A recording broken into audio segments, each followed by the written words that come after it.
আসসালামু আলাইকুম। Basic accounting এর 9 নম্বর ক্লাসে সবাইকে স্বাগতম। আজকের ক্লাসের জাবেদার বিষয় হচ্ছে payment to accounts payable related journal, অর্থাৎ পাওনাদারকে টাকা পরিশোধ সংক্রান্ত জাবেদা। 8 নম্বরে receive from account receivable related journal, অর্থাৎ দেনার কাছ থেকে প্রাপ্তি সংক্রান্ত জাবেদা। তাহলে চলুন শুরু করা যাক। বিসমিল্লাহির রহমানির রহিম। 7 নম্বরে আমাদের জাবেদার আলোচনার বিষয় ছিল payment to accounts payable and notes payable, অর্থাৎ প্রদেয় হিসাব এবং প্রদেয় বিলের অর্থ পরিশোধ সংক্রান্ত জাবেদা। কোনো ব্যক্তি বা প্রতিষ্ঠানের কাছ থেকে বাকিতে বা ধারে পণ্যদ্রব্য বা সম্পদ ক্রয় এবং কোনো খরচের টাকা পরিশোধ না করলে ওই ব্যক্তি বা প্রতিষ্ঠানের নিকট যে দায় সৃষ্টি হয় তাকে অ্যাকাউন্টস পেয়েবল বা ক্রেডিটর বলে। সবাই একটু লক্ষ্য করুন, এখানে অ্যাকাউন্টস পেয়েবল এবং ক্রেডিটর কিন্তু একই কথা, যার অর্থ হলো প্রদেয় হিসাব বা পাওনাদার। আর লেনদেন যদি বিনিময় বিলের মাধ্যমে হয় তাহলে নোটস পেয়েবল অথবা বিলস পেয়েবল নামে দায় সৃষ্টি হবে। এখানে নোটস পেয়েবল এবং বিলস পেয়েবল কিন্তু একই কথা, যার অর্থ হলো প্রদেয় নোট বা প্রদেয় বিল।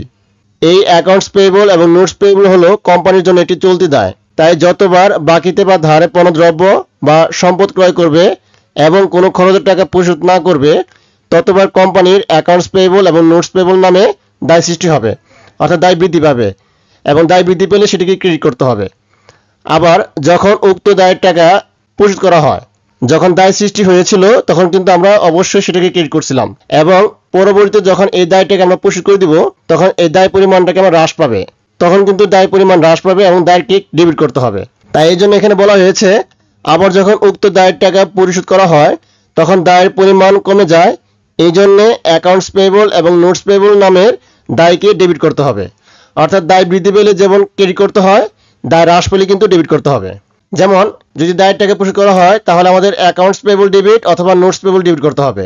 যদি অ্যাকাউন্টস পেয়েবলের টাকা পরিশোধ করা হয় তাহলে অ্যাকাউন্টস পেয়েবল ডেবিট করব, আর যদি নোটস পেয়েবলের টাকা পরিশোধ করা হয় তাহলে নোটস পেয়েবলকে ডেবিট করব।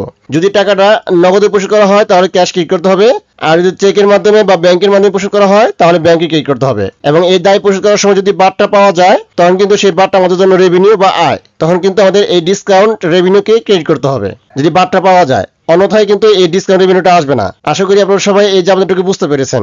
নিচে কয়েকটি উদাহরণ দেওয়া হলো, যেমন 1 নম্বরে বলা হয়েছে পেমেন্ট বা paid to accounts payable. Payment মানে পরিশোধ করা, পেড মানে প্রদান করা, একই কথা, যে কোনো এক নামে থাকতে পারে। টু মানে কে, অ্যাকাউন্টস পেয়েবল মানে পাওনাদারকে পরিশোধ করা হলো 5,000 টাকা, তাহলে আমাদের দায় পরিমাণটা কমে যাবে, তাহলে অ্যাকাউন্টস পেয়েবল ডেবিট করতে হবে আর ক্যাশ ক্রেডিট করতে হবে। যেহেতু এখানে কোনো ক্যাশ বা চেকের কথা উল্লেখ নাই, আমরা জানি চেক বা ক্যাশের কথা উল্লেখ না থাকলে সেটাকে আমরা অবশ্যই নগদে ধরবো। যেহেতু এখানে কোনো কিছু লেখা নাই, শুধু পেড কথা লেখা আছে, তাহলে বুঝতে হবে নগদে পরিশোধ করা হয়েছে। তাহলে আমাদের জাবেদা হবে accounts payable debit cash credit. এখানে অ্যাকাউন্টস পেয়েবল বাবদ দায় হ্রাস পেয়েছে আর ক্যাশ বাবদ নগদ টাকা হ্রাস পেয়েছে। আশা করি আপনারা সবাই এই জাবেদাটি বুঝতে পেরেছেন। 2 নম্বর জাবেদা বলা হয়েছে payment paid to notes payable টাকা 4,000 টাকা। 1 নম্বর এবং 2 নম্বর জাবেদা কিন্তু সেম, শুধু নামটা ভিন্ন। তাহলে আমাদের জাবেদা হবে notes payable debit cash credit. এখানে নোটস পেয়েবল বাবদ দায় হ্রাস পেয়েছে এবং ক্যাশ বাবদ সম্পত্তি হ্রাস পেয়েছে 4,000 টাকা। 3 নম্বর জাবেদা বলা হয়েছে পেমেন্ট বা পে টু অ্যাকাউন্টস পেয়েবল টাকা 7,000 বাই চেক। চেকের মাধ্যমে পাওনা টাকা পরিশোধ করা হয়েছে, তাহলে আমাদের জাবেদা হবে অ্যাকাউন্টস পেয়েবল ডেবিট আর ব্যাংক ক্রেডিট। টাকা কিন্তু ব্যাংক থেকে চলে গেছে, এই জন্য ব্যাংকে ক্রেডিট করা হয়েছে। তাহলে আমাদের অ্যাকাউন্টস পেয়েবল বাবদ দায় হ্রাস পেয়েছে 7,000 টাকা এবং ব্যাংক বাবদ সম্পত্তি হ্রাস পেয়েছে 7,000 টাকা। আশা করি 3 নম্বর জাবেদাটি বুঝতে পেরেছেন।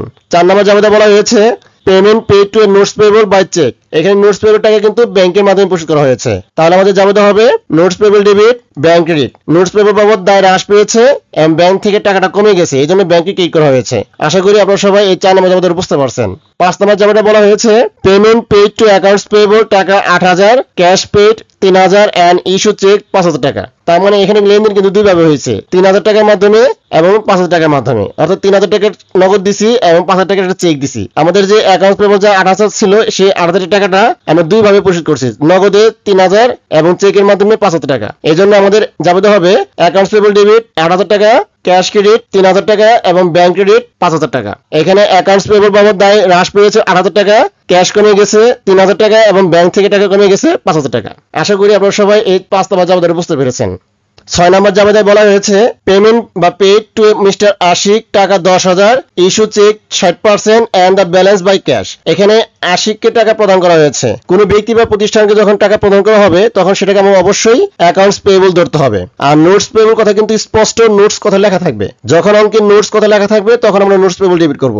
অন্যথায় কোনো ব্যক্তি বা প্রতিষ্ঠানের নাম লেখা থাকলে বা অ্যাকাউন্টস পেয়েবল কথা লেখা থাকলে সেক্ষেত্রে আমরা অবশ্যই অ্যাকাউন্টস পেয়েবল বা ক্রেডিটর ধরতে হবে। তবে আধুনিক পদ্ধতিতে আমরা অ্যাকাউন্টস পেয়েবলটা ব্যবহার করব। তাহলে যেহেতু এখানে ব্যক্তির নাম উল্লেখ আছে তাহলে আমরা এটা অবশ্যই ধরতে হবে যে অ্যাকাউন্টস পেয়েবলকে টাকা পরিশোধ করা হয়েছে। তাহলে যাবে হবে অ্যাকাউন্টস পেয়েবল ডেবিট, আর এখানে চেক দেওয়া হয়েছে 60%, বাকি যে 40% সেটা অবশ্যই ক্যাশের মাধ্যমে পরিশোধ করা হয়েছে। তাহলে আমাদের যাবে হবে অ্যাকাউন্টস পেয়েবল ডেবিট ব্র্যাকেটে আশিক মিস্টার আশিক, এটা আমি বোঝার সুবিধার্থে দিছি। পরীক্ষার মধ্যে এই ব্র্যাকেটের নামটা লিখলেও হবে না লিখলেও হবে। তাহলে আমাদের অ্যাকাউন্টস পেয়েবল ডেবিট করতে হবে 10,000 টাকা। তার বিপরীতে আমি চেক দিয়েছি 60% আর ক্যাশ দিয়েছি হলো বাকি 40%। তাহলে আমাদের ব্যাংক ক্রেডিট হবে চেকের কারণে এই 10,000 টাকা 60% 6,000 টাকা, আর বাকি যে 40% থাকে অর্থাৎ ক্যাশ ক্রেডিট হবে 10,000 টাকার 40% 4,000 টাকা। তাহলে আমাদের এই জাবেদার মাধ্যমে অ্যাকাউন্টস পেয়েবল দায় কমে গেছে 10,000, ব্যাংক থেকে টাকা কমে গেছে 6,000 টাকা এবং ক্যাশ বা নগদ টাকা কমে গেছে 4,000 টাকা। আশা করি আপনারা সবাই এই 6 নম্বর জাবেদাটি বুঝতে পেরেছেন।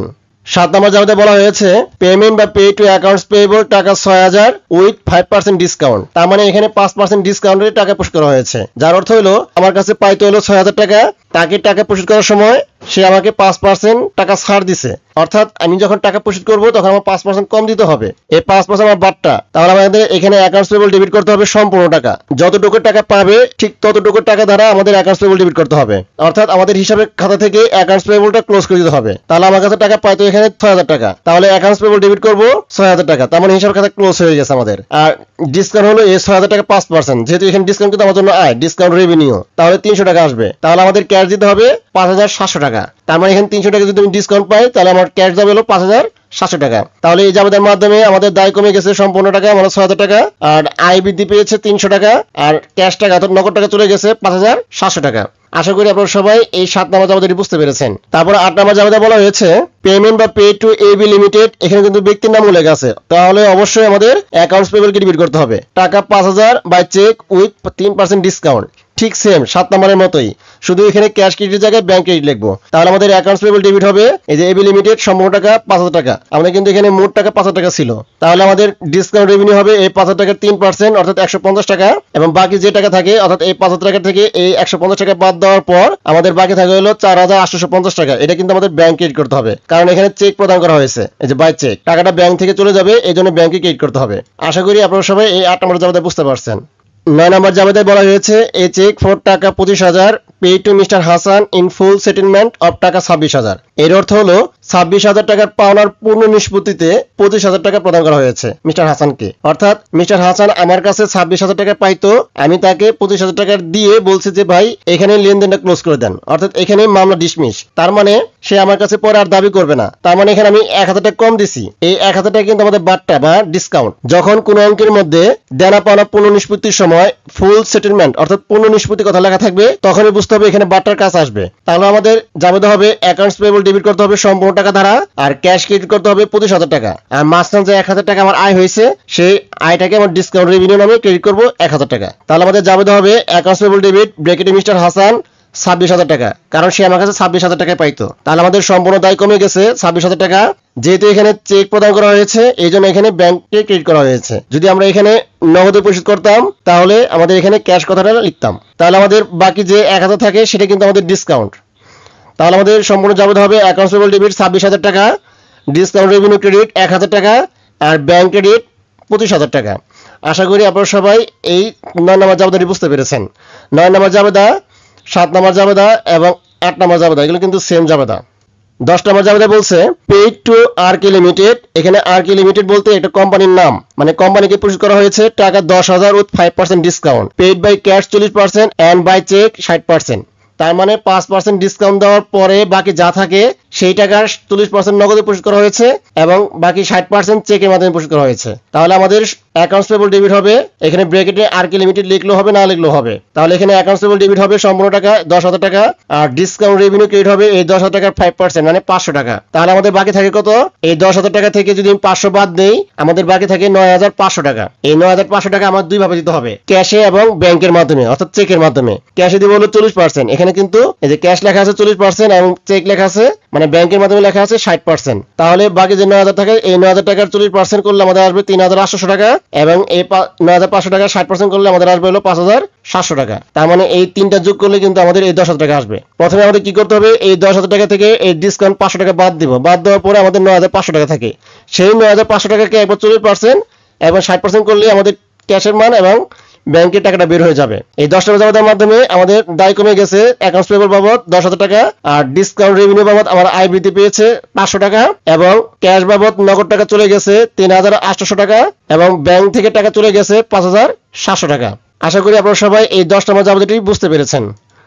8 নম্বরে আমাদের জাবেদার বিষয় ছিল প্রাপ্য হিসাব এবং প্রাপ্য বিল থেকে অর্থ প্রাপ্তি সংক্রান্ত জাবেদা। কোনো ব্যক্তি বা প্রতিষ্ঠানের নিকট বাকিতে বা ধারে পণ্যদ্রব্য বা সম্পদ বিক্রয় করলে এবং কোনো আয়ের টাকা পাওয়া না গেলে তখন ওই ব্যক্তি বা প্রতিষ্ঠানের নিকট যে পাওনা সৃষ্টি হয় তাকে অ্যাকাউন্ট রিসিভেবল বা ডেটর্স বলে। অ্যাকাউন্ট রিসিভেবল আর ডেটর্স কিন্তু একই কথা, যার অর্থ হলো প্রাপ্য হিসাব বা দেনাদার। আর এই লেনদেন যদি বিনিময় বিলের মাধ্যমে হয় তখন সেটাকে নোট বা বিল রিসিভেবল বলে, যার অর্থ হলো প্রাপ্য নোট বা প্রাপ্য বিল। এই অ্যাকাউন্ট রিসিভেবল এবং নোট রিসিভেবল হলো কোম্পানির জন্য একটি চলতি সম্পদ, তাই যতবার বাকিতে বা ধারে পণ্যদ্রব্য বা সম্পদ বিক্রি করবে এবং কোনো আয়ের টাকা বকে থাকবে ততবার কোম্পানি অ্যাকাউন্ট রিসিভেবল বা নোট রিসিভেবল নামে চলতি সম্পদ বৃদ্ধি পাবে এবং সেটিকে ডেবিট করতে হবে। অর্থাৎ আয় যদি বাকি থাকে তাহলে অ্যাকাউন্ট রিসিভেবল বা নোট রিসিভেবল সৃষ্টি হয়, আর খরচ যদি বাকি থাকে তাহলে কিন্তু আমাদের অ্যাকাউন্টস পেয়েবল বা নোটস পেয়েবল সৃষ্টি হয়। যখন আমরা এই উক্ত পাওনা টাকা আদায় হবে বা পাওয়া যাবে তখন সম্পত্তির পরিমাণ কমে যাবে এবং এই জন্য অ্যাকাউন্ট রিসিভেবল এবং নোট রিসিভেবল নামের সম্পদকে ক্রেডিট করতে হবে।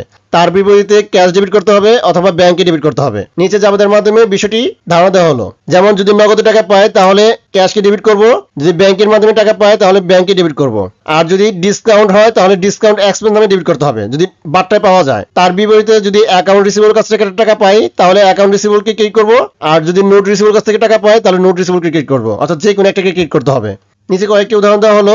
1 নম্বরে জাবেদা বলা হয়েছে রিসিভ ফ্রম অ্যাকাউন্ট রিসিভেবল টাকা 5,000 টাকা। রিসিভ মানে পাওয়া, পেডের ঠিক উল্টা। রিসিভ মানে পাওয়া গেল বা আদায় হলো, ফ্রম মানে থেকে, অ্যাকাউন্ট রিসিভেবল মানে দেনাদার বা প্রাপ্য হিসাব। তাহলে সম্পূর্ণ অর্থ দাঁড়াচ্ছে প্রাপ্য হিসাবের কাছ থেকে টাকা পাওয়া গেল 5,000 টাকা। তাহলে আমাদের জাবেদা হবে ক্যাশ ডেবিট আর অ্যাকাউন্ট রিসিভেবল ক্রেডিট। তাহলে ক্যাশ বৃদ্ধি পেয়েছে 5,000 টাকা আর অ্যাকাউন্ট রিসিভেবল বাবদ সম্পত্তি হ্রাস পেয়েছে 5,000 টাকা। 2 নম্বর জাবেদা বলা হয়েছে রিসিভ ফ্রম নোটস রিসিভেবল। এখানে কিন্তু 1 নম্বর এবং 2 নম্বর জাবেদা কিন্তু সেম, শুধু নামটা ভিন্ন হবে। অ্যাকাউন্ট রিসিভেবল জায়গায় নোট রিসিভেবল হবে। আশা করি আপনারা 2 নম্বর জাবেদাটি বুঝতে পেরেছেন। 3 নম্বর জাবেদা বলা হয়েছে receive from account receivable by cheque. চেকের মাধ্যমে অ্যাকাউন্ট রিসিভেবল কাছ থেকে টাকা পাওয়া গেছে 7,000 টাকা।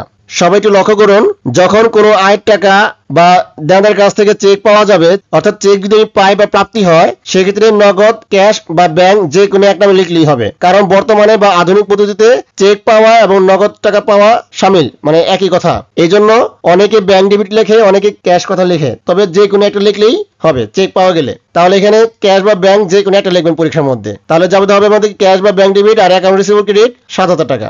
আশা করি 3 নম্বর জাবেদাটি বুঝতে পেরেছেন। 5 নম্বর জাবেদা বলা হয়েছে যে receive from note receivable by cheque. একই কথা, 3 আর 4 কিন্তু সেম, শুধু অ্যাকাউন্ট রিসিভেবলের জায়গায় নোট রিসিভেবল হবে। তাহলে এখানে সম্পত্তি বৃদ্ধি পেয়েছে আমাদের 6,000 টাকা আর নোট রিসিভেবল বাবদ সম্পত্তি হ্রাস পেয়েছে 6,000 টাকা।